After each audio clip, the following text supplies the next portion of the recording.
안녕하세요. 뉴스반장입니다. 정치 효능감. 이번 총선에서 투표로 선출된 국회의원들을 보면서 그나마 느낄 수 있는 감정은 바로 이걸 겁니다. 그동안 국민들을 대표에 일하라고 뽑아놓았더니 하라는 일은 하지 않고 자기 정치에 여념이 없었던 의원들이 넘쳐났는데요. 물론 지금도 그런 의원이 없다고 할 수는 없죠. 특히 국힘당 의원들을 볼 때 그걸 통감하게 되는데요. 그렇게 못하는데도 또 뽑히는 걸 보면 이제는 한심한 생각마저 듭니다. 이번 총선에서 민주당은 달랐는데요.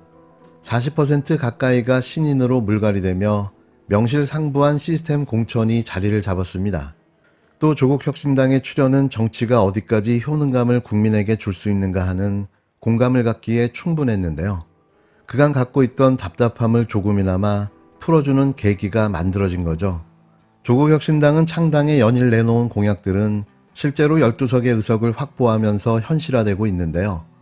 그래서 이들에게 기대하는 바가 더 클 수밖에는 없는 겁니다. 이 정당은 빠르고 신속하게 의사결정을 하고 강력하게 추진해 나가고 있는데요. 쉽게 말해 목표가 정확하니 셈법은 복잡하지 않은 겁니다. 선거가 끝났습니다. 어느 정도 성과도 만들어냈는데요. 각자의 역할이 주어졌고 같은 곳을 보며 함께 나가야 할 시점입니다. 더 이상 편가르기, 갈라치기는 그만했으면 하는데요. 이건 저들이 원하는 일이기 때문인 거죠. 민주당 175석, 조국혁신당 12석을 합하면 187석인데요.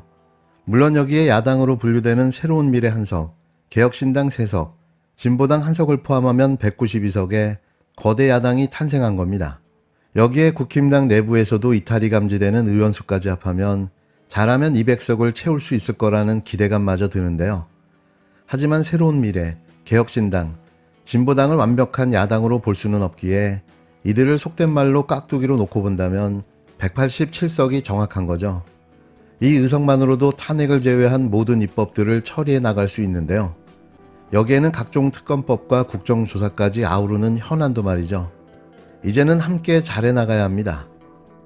조국혁신당도 우리 국민들께서 권한을 위임한 중요한 또 하나의 정치 세력이기 때문에 당연히 우리 존중하고 함께 가야 합니다. 특히 윤석열 정권을 심판하고 견제하고 또 필요한 새로운 개혁들을 해나가기 위해서는 단 한 석이라도 소홀히 하지 않고 함께 협력해야 되기 때문에 당연히 조속히 만나서 대화하고 협의하도록 해야 할 겁니다. 당연히 만나고 또 필요한 부분 협의해야 됩니다. 지금까지도 계속 소통 중입니다. 2019년 9월 방상훈 조선일보 사장이 배임 혐의로 검찰에 고발됐습니다. 그리고 2024년 4월 무려 5년 가까이 이 사건은 수사도, 기소도, 종결도 되지 않은 채 검찰에서 잠들어 있는데요. 이번 총선에서 당선된 나경원 당선자의 국회 선진화법 위반 사건이 4년간 검찰에서 잠자고 있는 것과 똑같은 일이 지금 벌어지고 있는 겁니다. 2019년 9월 4일 전국언론노조와 언론개혁시민연대, 민생경제연구소 등은 방상훈 사장과 홍준호 조선일보 부사장을 업무상 배임 등의 혐의로 서울중앙지검에 고발했습니다.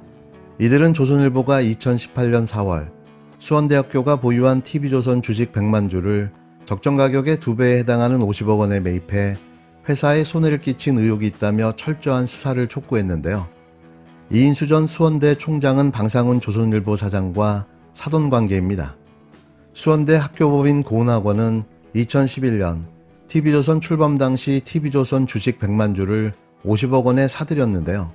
그러나 감사원 감사에서 교육 목적으로만 사용해야 하는 학교 발전기금으로 주식을 매입한 것을 지적받고 주식을 매각했습니다.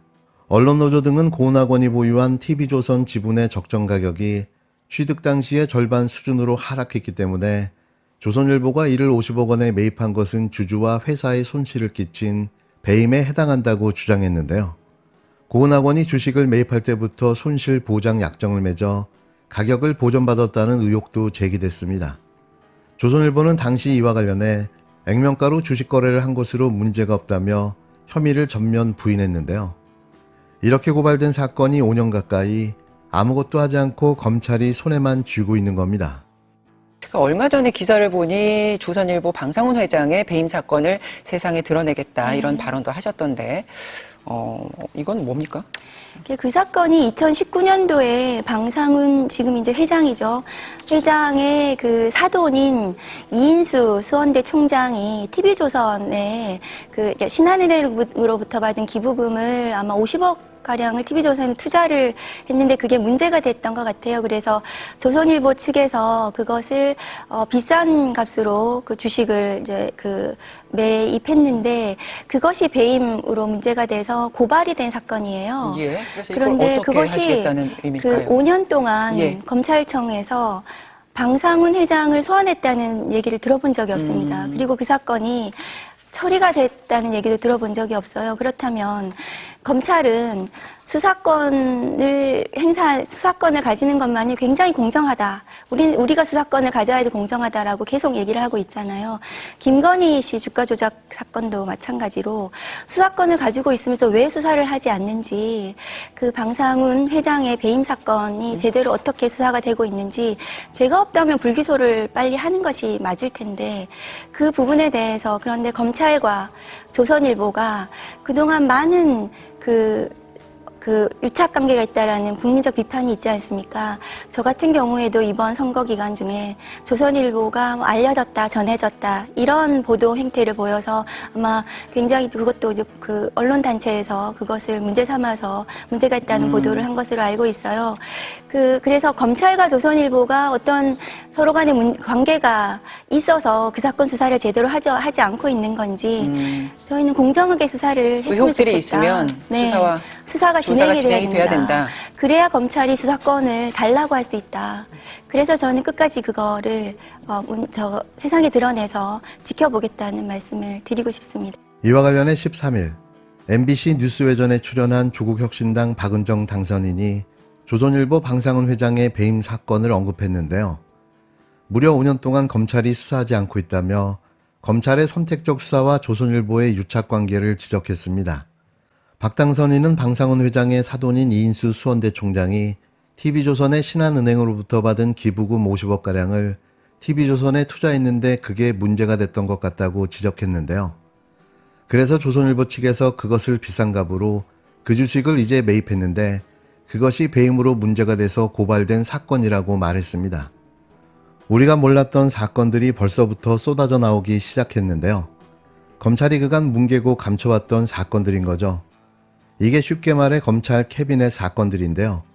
특정인이 말을 안 들을 때, 특정 언론이 협조하지 않을 때 초콜릿처럼 꺼내서 자신들의 입맛에 맞게 협박과 회유로 원하는 바를 만들어내기 위한 이들이 쌓아놓은 사건들인 겁니다. 이제 검찰을 개혁하기 위한 진짜 의원들이 나서는데요. 추미애, 조국, 이성윤, 박은정, 차규근, 전직 법무부 장관에서 중앙지검장, 차장검사까지 우리는 진짜 정치 효능감을 맛보게 될 겁니다. 22대 국회에서 새롭게 펼쳐지는 민주당과 조국혁신당의 환상의 콜라보, 그리고 윤석열 정권과의 한판 승부가 기대됩니다.